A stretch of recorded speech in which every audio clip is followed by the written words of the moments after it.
when a community that we have believed in, these relationships that have been so important in our life, really kind of turn against us and attack us to deny what happened.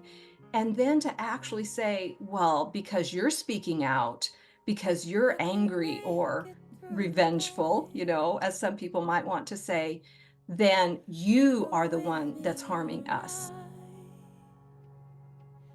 When I'm clinging to your light, you will make the darkness bright. For you are always. Regardless of what system we're talking about, there is just an incredible amount of grief when people don't experience justice and safety and fairness, that it's not a short-lived grief by any stretch. Right. There is a loss. There is a loss of family, as Kathy mentioned, a loss of belonging, a loss of safety, a loss of identity, as Kathy mentioned. In each hour of unrest, when it seems I've nothing left, you speak peace in every breath. For you are. But thank you very much for joining us today for our Grace Live conversation on care in the absence of justice. So many times when there has been harm, it seems like justice is just unattainable or has been denied. How do we care for people that are impacted by that? That is the focus of today's conversation. My name is Pete Singer. I'm the executive director over here at Grace. Grace stands for Godly Response to Abuse in the Christian Environment.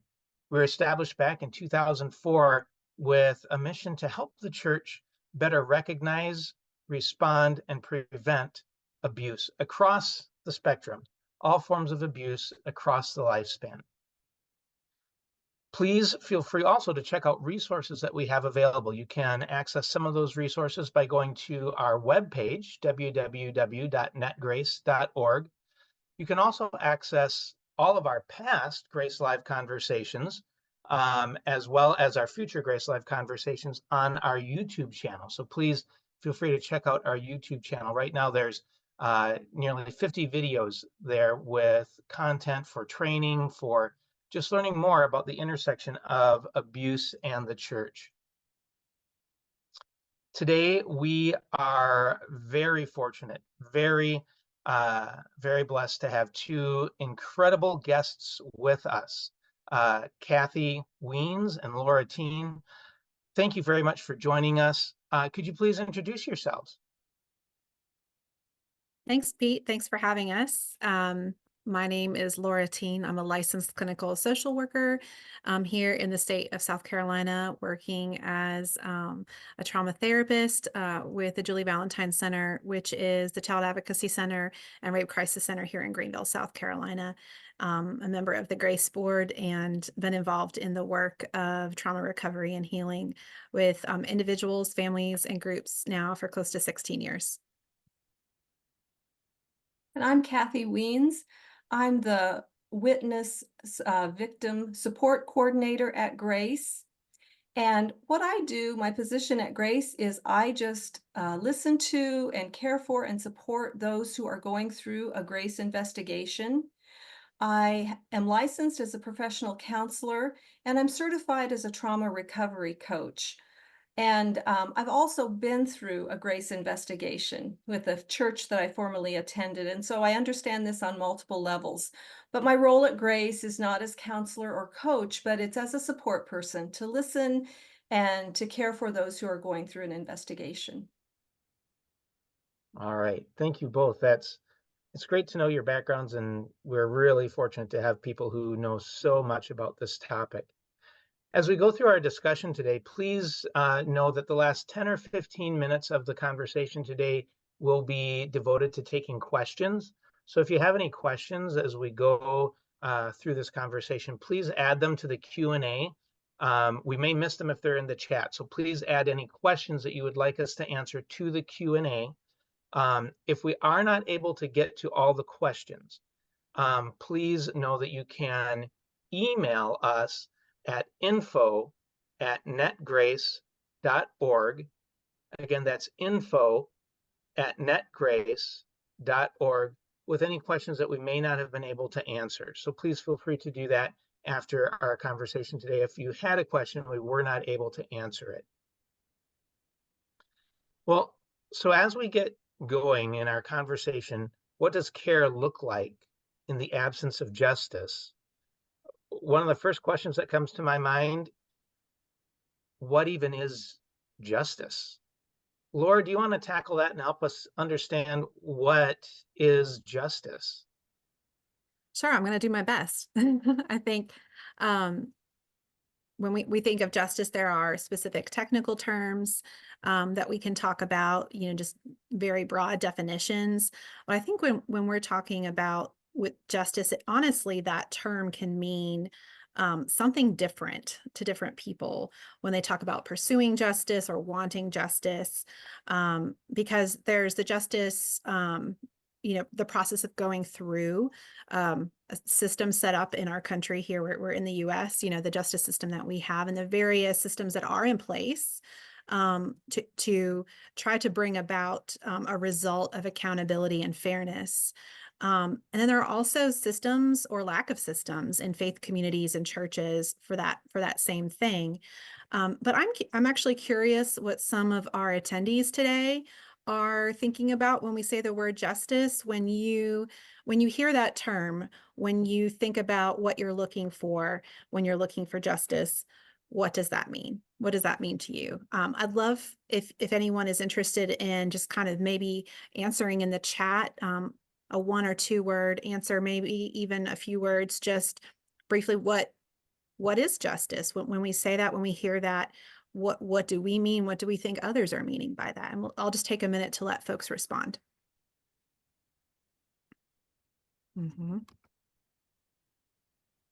Yeah, accountability. Wrongs made right.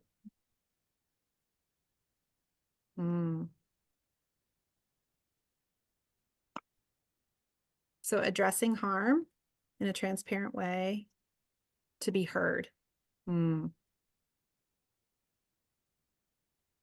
Practicing consistent standards. I'm seeing a lot about acknowledgement, being seen and believed.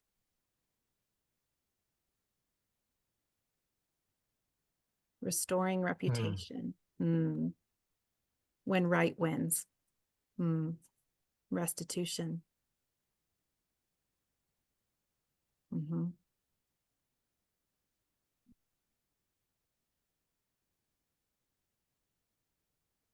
Consequences, accountability, being believed. Repentance.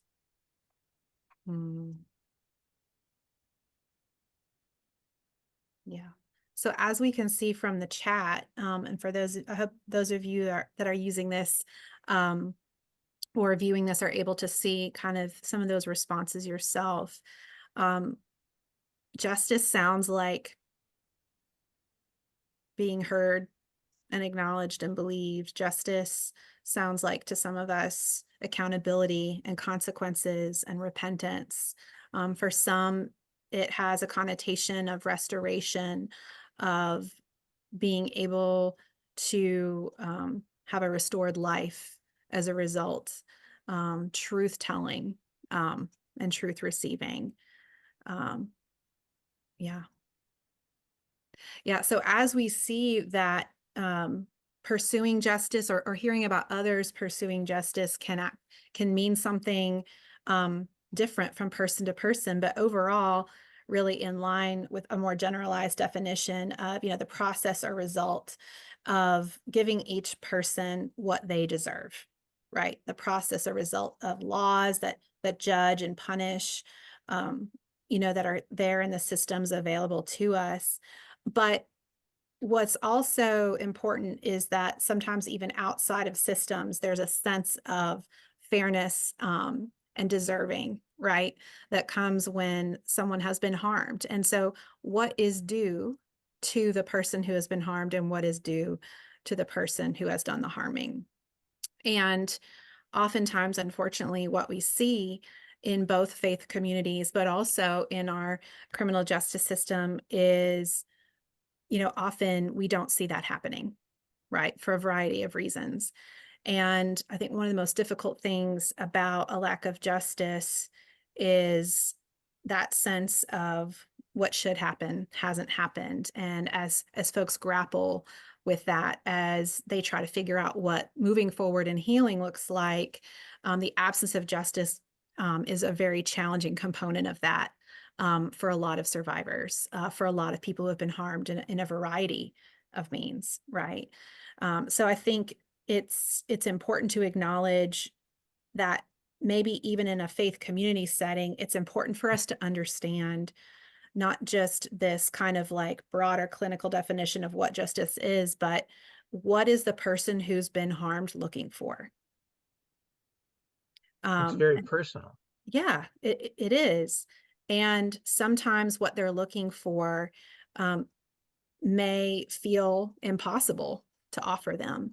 And sometimes it may be very simple, but I think we do have to have a posture of humility and willingness to ask them what it is that they'd like to see happen in this process, to understand more about how they've been harmed and understand more about what would be healing to them.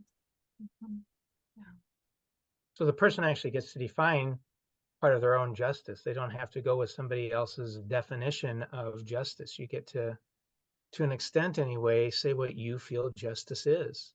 Right. And someone here in the comments, importantly pointed out that some folks look at those who are seeking justice as though these folks are just out for revenge. They're just out to like tear down the faith. And I think that's really a lack of willingness or misunderstanding of what most individuals are really seeking. A lot of survivors that I've seen, and I'm sure that Kathy has seen in her work as well, are really just looking for accountability and transparency. They, as in the comments, want to be seen, heard, and believed. They're looking for their communities to put into place and to enforce protective measures and preventative measures. They're looking for addressing some underlying cultural and systemic issues that might be at play in their faith communities. They're asking for external oversight. They're asking for professionals to be involved. I don't know if that sounds like vengeance to anybody else, but it sounds very much like what justice could really look like in a faith community setting, and the truth being such an important component of that, of course. And I think one important thing too is on a personal level, justice can look like validation that what happened to me was wrong. And then to have a moral community, which we want to believe is the church, but sadly, it often is not. But to have that moral community rally around the person and to give them that validation and that support and to say, yes, we believe you, and what happened to you was wrong. Mm-hmm. Yeah, very true. Well, that was a really comprehensive and good discussion of what are we talking about when we say justice. But unfortunately, as you mentioned, Kathy, we want to believe that the church is going to be this place of justice, this bastion of justice, but often it is not. And that causes harm. Can you tell us a little bit about what kinds of harm do we sometimes see when when people are seeking justice, and what kind of harm might come if justice is not forthcoming from the church?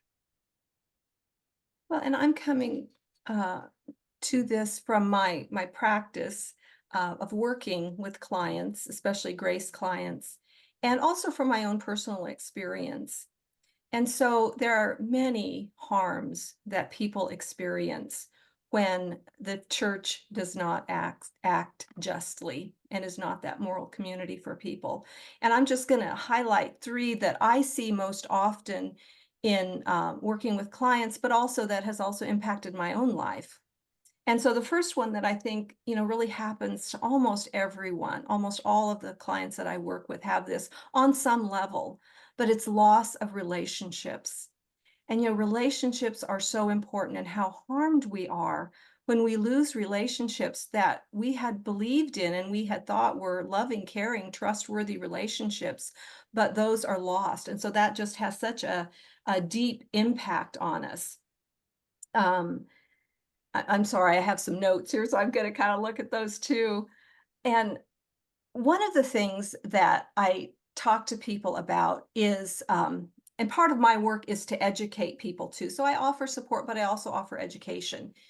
And one of the biggest pieces of education that most everybody resonates with is this concept of DARVO. And this was brought about by Jennifer Freyd. And she's a researcher that has researched trauma and has done a lot of work on institutional betrayal and trauma. And what DARVO stands for is deny, attack, and reverse victim and offender. And when I say that to my clients, it's like, oh, yeah, that's exactly what happened to me. And so just knowing that there are those things that they have experienced, and now there's language for that, but to know that other people have experienced too, and that they're not alone, that can be helpful to lessen some of that harm. But when we actually think about what DARVO means, it is that loss of relationship. When a community that we have believed in, these relationships that have been so important in our life, really kind of turn against us and attack us, to deny what happened, and then to actually say, well, because you're speaking out, because you're angry or revengeful, as some people might want to say, then you are the one that's harming us. And so reversing that victim and offender. So that's another way that people really lose the relationship. So that's a really important piece. And along with relationships is safety and trust. We are harmed because we trust churches, we trust the people in churches, and church should feel like a really safe place. Before we went through this experience, yeah, church was one of the safest places I felt like I had in my life. But then when abuse happens and the church mishandles it, it becomes a very unsafe place. And those religious leaders that we thought we could trust and that we did trust, and sometimes trusted with the most intimate details of our life, they're no longer trustworthy. And so that's another big harm that happens. And the third one that I'd like to touch on, and this is one that maybe doesn't always come to the surface, but I think it can really impact us deeply, is our sense of identity. So when we are no longer able to attend a church, you know, um, part of our identity is to say, I am. So I am a member of, fill in your church, fill in the blank of your church. For me, it's Mennonite. Um, I am a Christian.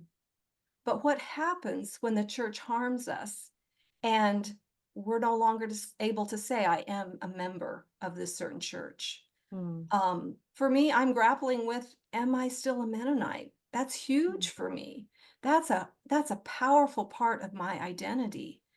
Thankfully, I am able to still say I'm a Christian, but that's not true of everyone. And so what does that do to our identity when we lose all of these components that were so important to who we are? So that's another big harm. And again, like I said, it doesn't always rise to the surface, but it can be something that can really impact us when there is not justice that happens within an abusive situation in a church. mm, Wow. Thanks for sharing, Kathy. That's very powerful and helps us to understand what happens and what are those risks. Laura, how would you look at the whole question of justice from almost like a systems perspective within the church? And also, just as someone mentioned in their comments, the connection between justice and healing. So if you could help us understand some of the systems around justice and what if those systems are not bringing justice, and then the connection between justice and healing. Sure. So, as some folks are mentioning in the chat, I think a lot of faith communities really position themselves with the metaphor of family, right? We are a church family. We take care of each other. There's language around brothers and sisters, right? There's a sense of when there's a crisis, when there's a need, that these are the people we call, these are the people that should jump in to help. And one of the things that's challenging about that is that you really can see that metaphor crumble a bit when the faith community or the church or the institution engages unjustly and causes a betrayal. And that can create just such an immense feeling of confusion and sadness and anger, because everything that you've been taught, everything that you've heard for so long around what this is supposed to be, has just come crumbling down, right? And so as a result of that, there can be a lot of confusion. You can even doubt your own, you can doubt your own experiences. You can be in really confusing meetings. It can really be difficult to know how to interact with people. It can be difficult to understand what's happened and why. And that can take a lot of time to work through and to heal from. And sometimes that looks like healing within that community and sometimes outside of that community. But that is one component of kind of, the system that's sort of described as a family. That metaphor can bring a lot of confusion when it doesn't hold up, right? And so the systems also, not every faith community has a formal system for dealing with harm, unfortunately. There's there are a lot of denominations. There are a lot of churches that are independent from denominations, and the system set up within those institutions may or may not be very, trauma informed. They may not be processes that can bring much justice to the harmed. Or, they're a process that speaks to the spiritual component of what's happening, but maybe not other practical things that could happen. We have the broader criminal justice system and civil litigation, the system of civil litigation. Those systems also are human and flawed, and often are not, and they're certainly not trauma informed, and often not bringing about justice themselves due to a lot of components and dynamics of taking cases to trial. And so what we often see are systems that fail or they're non-existent. Not just systems that may not do the right thing, but that completely just aren't even really set up to navigate some of the harm that folks can experience and the expectations that some people have of their faith communities to do that. So I think we have to, as faith communities, we have to really take a look at that. What do we have in place to help people who have been harmed? What do we have in place to hold people accountable? What is the scope of what that looks like in our faith community? How can we support people who are engaging with these other systems like the criminal justice system, or who are going through civil litigation? How do we support them and care for them? What does that look like? How do the results of those things inform what we're doing? There are a lot of dynamics of that that are important to explore and understand. But more than anything else, regardless of what system we're talking about, there is just an incredible amount of grief when people don't experience justice and safety and fairness. That it's not a short-lived grief by any stretch. Right. There is a loss. There is a loss of family, as Kathy mentioned, a loss of belonging, a loss of safety, a loss of identity, as Kathy mentioned, a loss of a sense of these people that use the name of God. They're not acting in a Christ-like way. And that's very difficult. And that grief is normal and it's valid. And the anger that comes with that and the confusion that comes with that, it's okay. It's okay. And so that grief, though, the lament that the church needs to have for when it hasn't been just, is something that I think communities are continuing to grapple with now and should grapple with some more. Yeah. Right. That overlap between justice or lack of justice and lament. Yeah. One of the things that you mentioned, Laura, was being able to approach the question of justice and care in a trauma-informed way. And as we've talked throughout our conversation today, and I would imagine as we'll continue talking, a lot of what we're talking about is related to trauma-informed principles. And we can put a link to an article into the chat that talks about application of trauma-informed principles within churches. And some of it might help with care. Some of it might help with what do we do?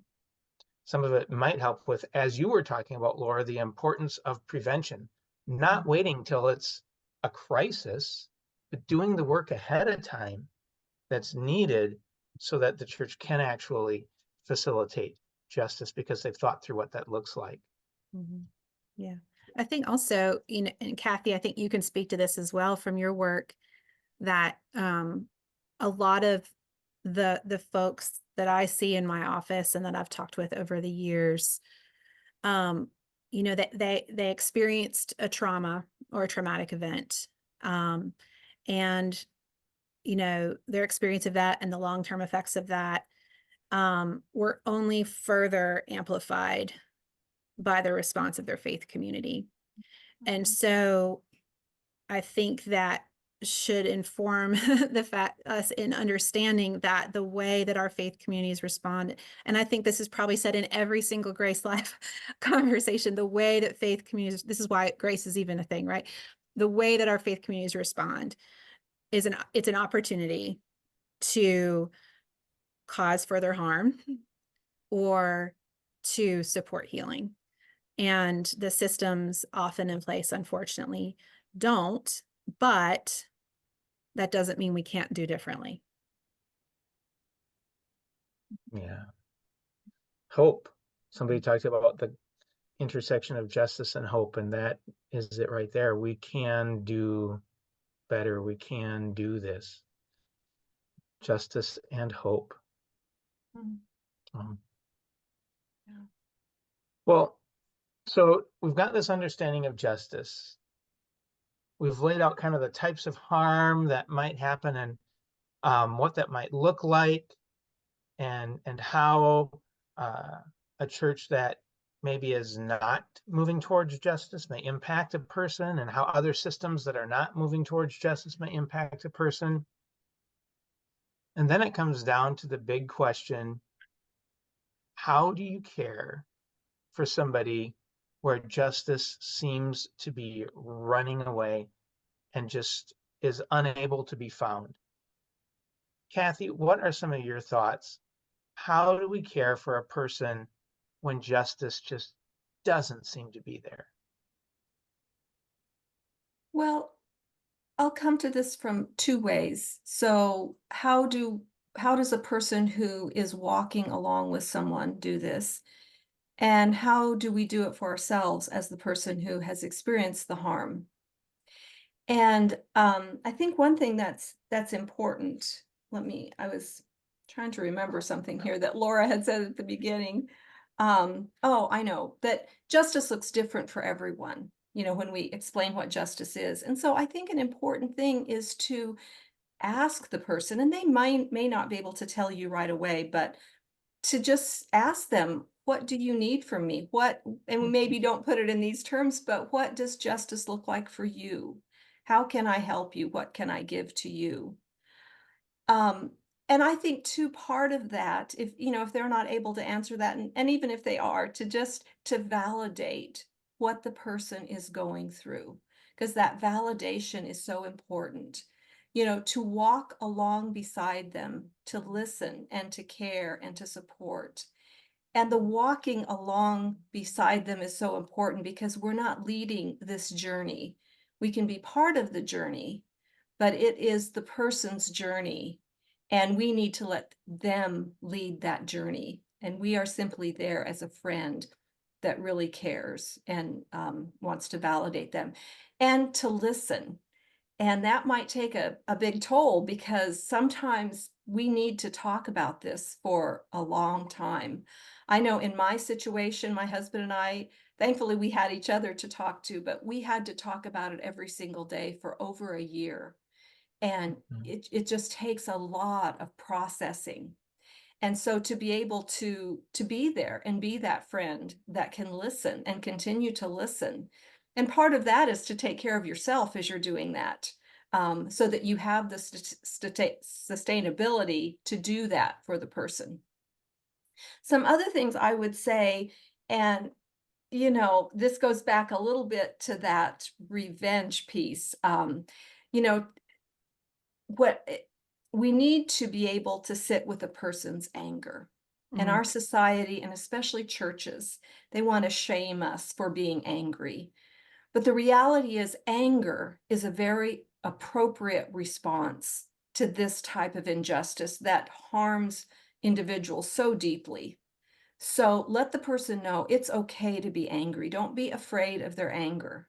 Now, of course, we don't want our anger to harm ourselves or other people, but we shouldn't shame people for having anger. I think that's a really important piece of it. Um,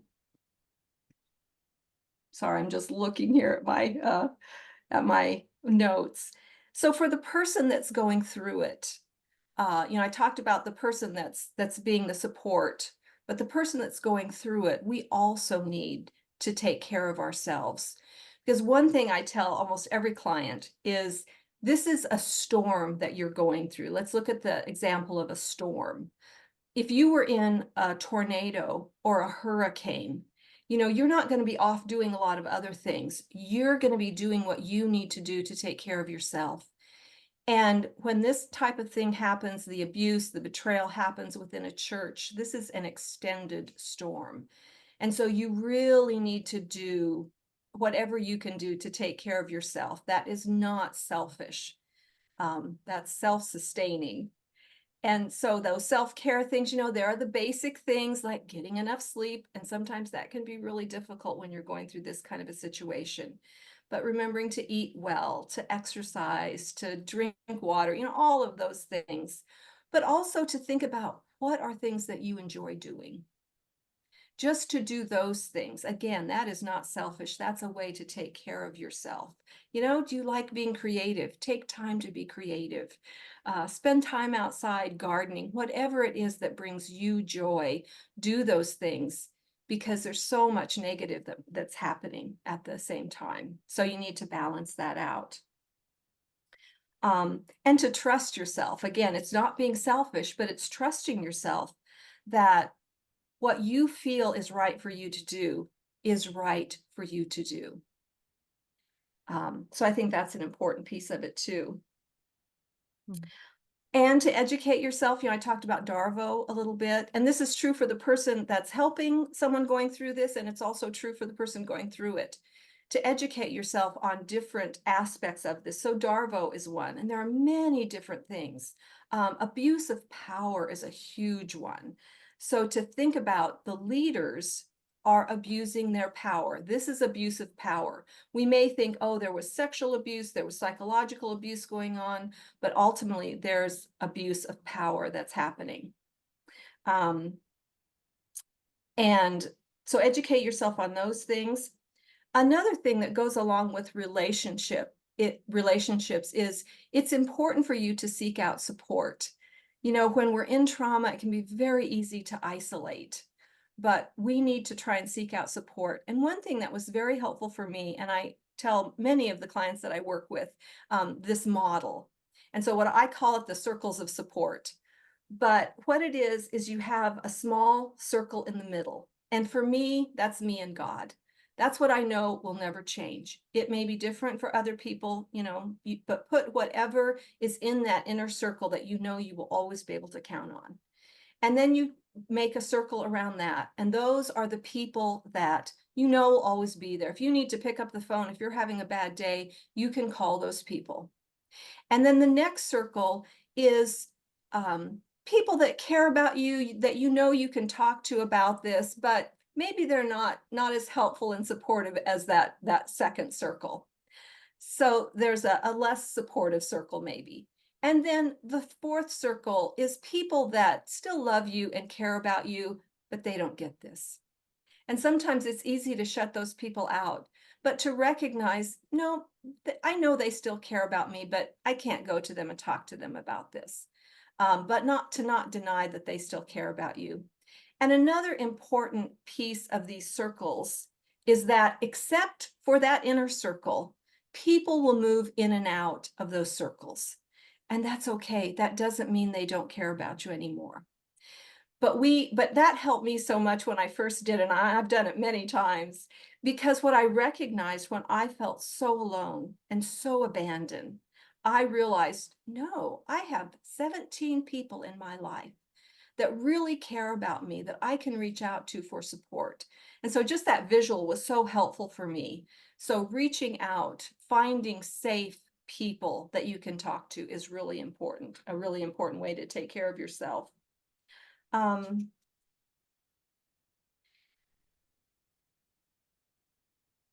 Another thing, and I think we're going through all of these, I'm trying to think of the questions. I think I'm just going through all of these different parts of how to take care of ourselves.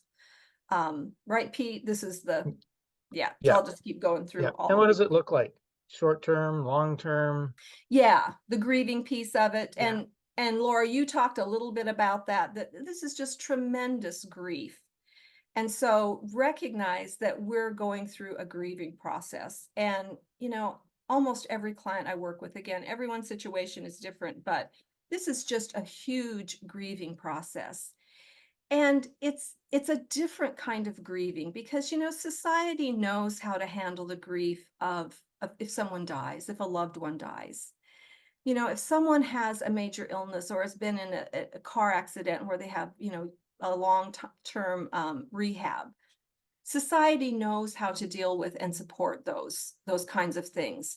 But when it's spiritual abuse, we really, that's not really acknowledged by society. And yet we still need that support. This still is a type of grieving. And so for the person walking along beside them, think about, do they need a meal? What kind of support and help do they need on a daily basis? Yeah, maybe they're not in the hospital recovering from an accident, but they're recovering from this abuse that's happened in their life. So what kinds of things can we give to them? And to recognize that it is grief, even though, it's not the kind of grief that we often look at and think about. Another thing I think for someone who's going through this is to recognize we need to be grateful for things too. The trauma is there and it's always going to be there. Well, it won't always be there, but for right now, it's there. And it's okay for us to think about the good things that we have in our life.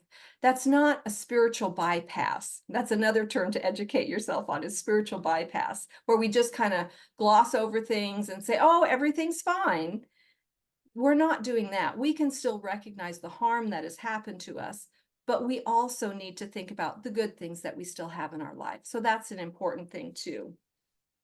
It's both and. Yeah. And I think to just try and, there's been a big loss in your life. So how do you fill up that space? If you don't go to church anymore, what do you do on Sunday mornings? And it's okay if you don't go to church anymore. Again, if that doesn't feel right for you, that's okay. But how do we fill up that space? Do we spend time outside? Do we make special plans with family? To find a way to fill up that hole. And it's not just on Sunday morning, but in other areas of our life. So that's a way to grieve with that long term. What are we going to do? How are we going to fill that up? For some, it is going back to church, but that isn't always the case for everyone. So there's Mm, more I could say about that, but Laura, maybe you have more more sure. comments about that. Yeah. Thanks, Kathy. Yeah, a few things to add. It depends on the role, obviously, of who we're talking about, right? There are things that folks can do if they're a friend walking alongside of someone.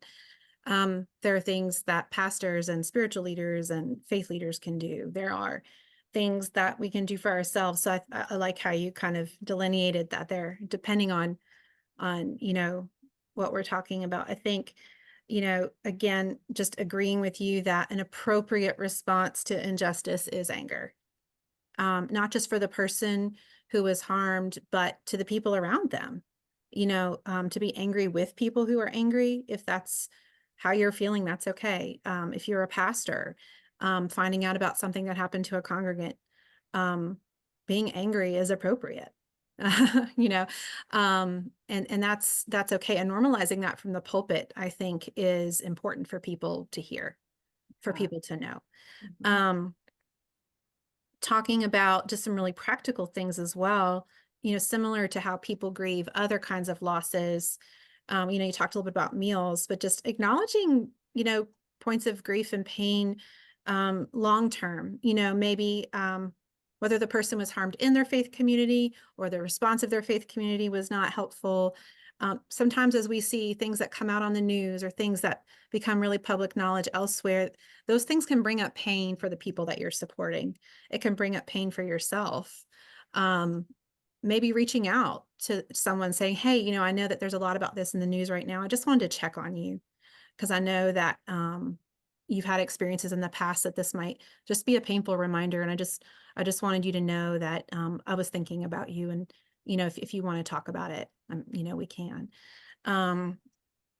Or like the anniversary of an event, maybe you had someone in your congregation or a friend or a loved one go to trial. A criminal trial is a traumatic experience, incredibly so. And a criminal trial takes an incredible amount of resources, emotionally and spiritually, to go through. And I think, helping people after that, during that experience, showing up for them, in advance, working with them on a plan for, maybe there's a couple of people from our church that are planning to be at trial with you to offer you support. There's going to be people checking in after trial, setting up the meal train, and also just knowing that when things like that occur, often people afterward go through a period of depression, and difficulty with, just, that big thing coming to an end, and whether justice was received or not. The end of that is very challenging for folks to experience. And so again, even with a positive result at something like a criminal trial, people can really have a hard time afterward. If you almost think about, sometimes when people go through a doctoral degree, which is not, I'm not equating those two things, but you're going through a process that takes a long time, and you get to the end and you defend your dissertation. And then sometimes you get sick, right? Because your stress hormones have been pumping for years and years and years, and you haven't been sleeping, and you haven't been eating, and you haven't been socializing, and some of your spiritual needs haven't been met. And then you finally finish and your body just collapses. That can happen for folks. So be mindful of that. Thinking about engaging with professional resources, as a church, as a pastor, as a faith community, as a friend, how can you offer to connect, or to connect yourself with professional resources, whether it be a therapist or an advocacy center, or resources that can be supportive for you. That can be so important. And often folks professionally can help you think about ways to feel empowered and to advocate for yourself, or can advocate on your behalf if that's what you'd like. As faith leaders, acting in safe and trustworthy ways, even if in the past you haven't, and you've come to realize, you know what, I really wish I would have known differently. I wish I would have done differently then. I think that regret is appropriate. And now thinking about, how can I do differently? How can we create safer communities now with what we know, with how we understand these dynamics. It's not too late to try to do the right thing now. You may not be able to repair what happened in the past, even if you try with people from the past, but you have the opportunity now to show the love of Christ through the care with which you offer the people under your care. It's also, even one of those things could be offering for folks in the past that have been harmed, an acknowledgement and apology.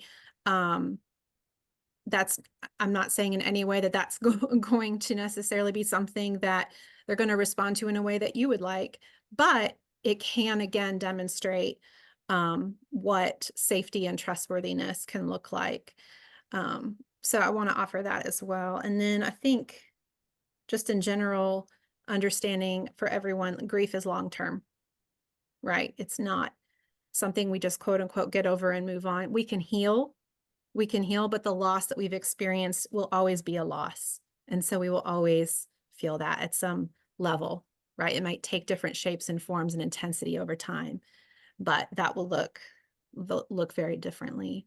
And I think it's important to accept Mm. that our life has really changed forever. And it's not that our life won't be good again, but it's never going to be exactly the same way as it was.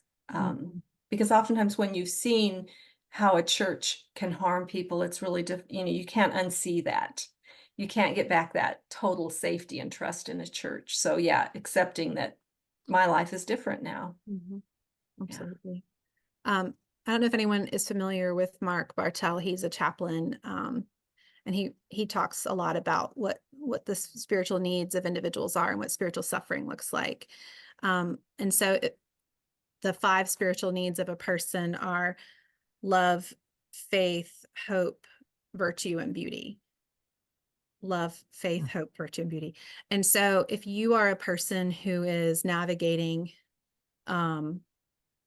with someone you care about, or you're navigating this yourself, thinking about, as Kathy mentioned, like looking for things that are that you can be grateful for, but also just looking for things that can meet these spiritual needs: love, faith, hope, beauty, and virtue. Mark Bartel, Bartel. And sometimes we don't know what to do. We don't know how to do what's best, and we want to know. And again, as Kathy mentioned, asking, what is it that you need? Maybe someone doesn't know what they need sometimes, but I think if we're coming alongside of folks and wanting to be a spiritual support, I think pointing them to love, faith, hope, virtue, and beauty in some way in their life, and just saying, I see this in your life. I want to name that for you, can be such an important spiritual support for them as well. That's powerful. Those are 5 key areas. It's wonderful. Well, we've reached the end of our conversation and transitioning into the questions and answers period. Thank you very much for those who have posted questions in the Q&A. We'll try and get to them right now. If we don't get a chance to get to them, if you could please email us at info@netgrace.org, and then we'll try and get back to you with an answer to that question. So for the questions that came in, one of the first ones that came in was, how do you keep engaged with a faith community that seems either uninterested in justice or unaware of what justice is? How do you stay engaged there? How do you stay with that faith community?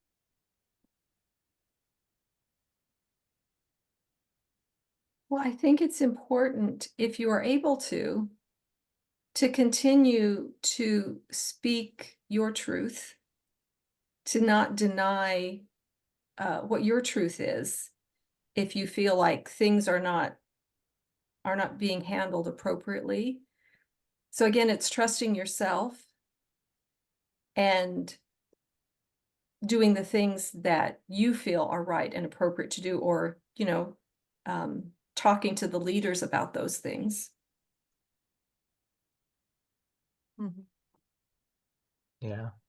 It's a really challenging situation. And I'm in no way asking anyone to, kind of give more information about that. That's very personal, but there are different reasons why people feel they have to stay.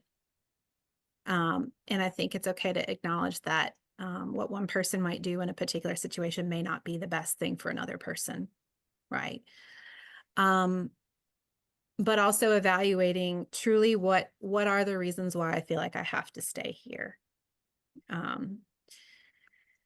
Is important, and maybe to talk that through with some folks that you really trust who are outside of your faith community, that can maybe help provide you with some objective feedback about that. But I don't know that you can keep those things on the table, to use the language of the question, if they don't want them to be on the table. I don't know that you can, if you can put repentance and justice on the table. I mean, you can put it there, but if they're not gonna, if they're not gonna acknowledge that they're there, I don't know that much progress can be made in that particular setting, unfortunately. Right. And that's really, really, really challenging. And sometimes it can take weeks, months, years to figure out the timing of what might need to happen as a result of that. But you're not the only one that's had to grapple with this. It's a very challenging situation. And I wish there was a really clear-cut answer. But I don't know that you're going to be able to get people to understand something who are either unwilling to understand or unable to understand, but the result is the same. Yeah. All right. We have another question. That question is, who decides when the situation is handled justly? Who gets to define justice?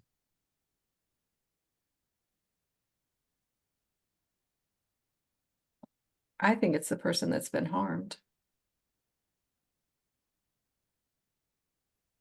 Yeah. Mm. Yeah. Yeah, and if you're Very much. in a system, in a denomination or a institution where there are formal processes, that is a way to evaluate, are the processes being followed? Also evaluating, are the people in the processes able to do that appropriately and ethically, right? There are conflicts that can occur when people are making decisions in a process that might be related to a person who's harmed others. There are some ways to evaluate objectively based on ethical standards, but also just processes. In addition to the person who's been harmed, obviously offering up what would feel just to them, when we're talking specifically about a system within the church. All right. What can we do, or what can I do when my friend who is a victim has chosen to isolate herself? What do we do if the person we are trying to help either doesn't want help or is engaged in more concerning things like isolating themselves?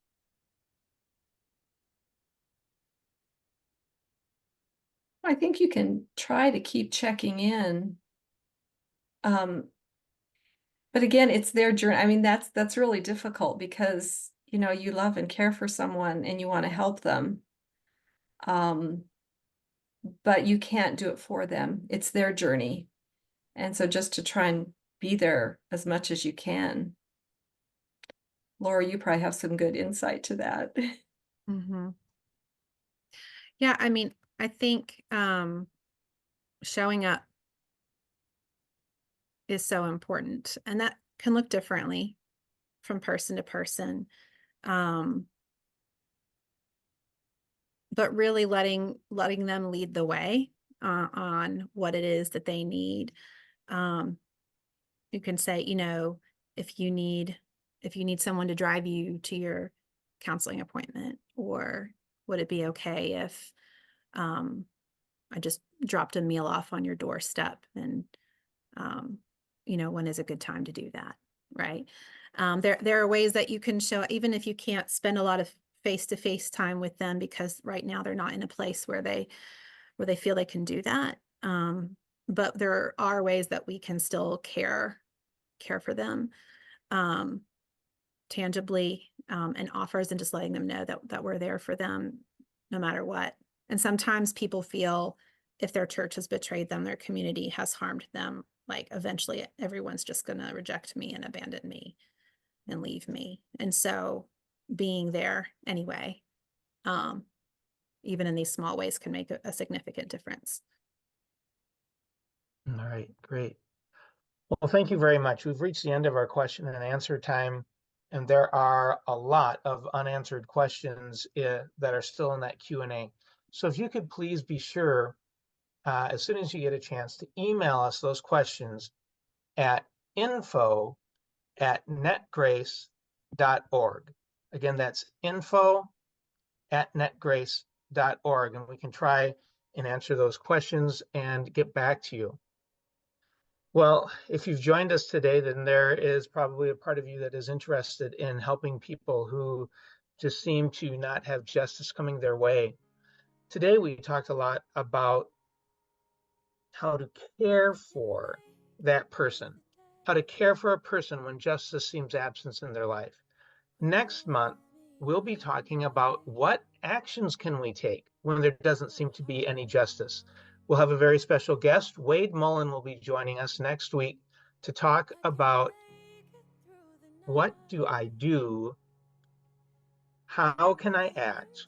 What course is there for me when justice just seems to be non-existent? So please join us next month for that Grace Live conversation. Thanks again for joining us today. Please check us out more. You can check out our website at www.netgrace.org. We'd love to hear from you. Thank you very much. Bye now.